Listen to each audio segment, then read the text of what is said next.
समाज आमच्या बरोबर येतोय, ख्रिश्चन येतोय, सगळे येत आहेत. कारण मी वारंवार सांगतोय की आम्ही हिंदुत्ववादी आहोतच. मी सुद्धा हिंदू हृदय सम्राटांचा सुपुत्र आहे, याचा मला अभिमान आहे. आणि मातोश्रीमध्ये माझ्याकडे जे मुस्लिम बांधव येतात त्यांना मी विचारतो, अरे तुम्हाला माहित नाही मी कोण आहे? तुम्ही कुठे आलात तुम्हाला कल्पना नाही? तुम्ही हिंदू हृदय सम्राटांच्या घरी त्यांच्या मुलाला भेटायला आलात आणि तुम्ही तर मुस्लिम समाजाचे आहात. तर ते मला सांगतात की उद्धवजी, तुमचं हिंदुत्व आणि भाजपचं हिंदुत्व याच्यामध्ये फरक आता आम्हाला कळला आहे. तुमचं हिंदुत्व, तुम्ही धर्माचा द्वेष करत नाही, तुम्ही देशद्रोह्यांच्या विरुद्ध आहात. देशद्रोही तो कोणी असला, मी परवा सांगितलं ना, तो जो कुरुलकर पकडला गेलेला आहे त्याच्याबद्दल भारतीय जनता पक्ष का काही बोलत नाही? संघ का बोलत नाही?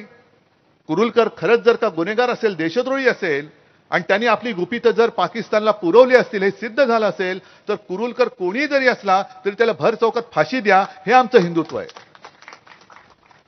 म्हणजे आमचं हिंदुत्व, शिवसेनेचं हिंदुत्व हे घरातील चुली पेटवणार आहे आणि भाजपचं हिंदुत्व हे धर्माच्या नावाखाली घरं पेटवणार आहे.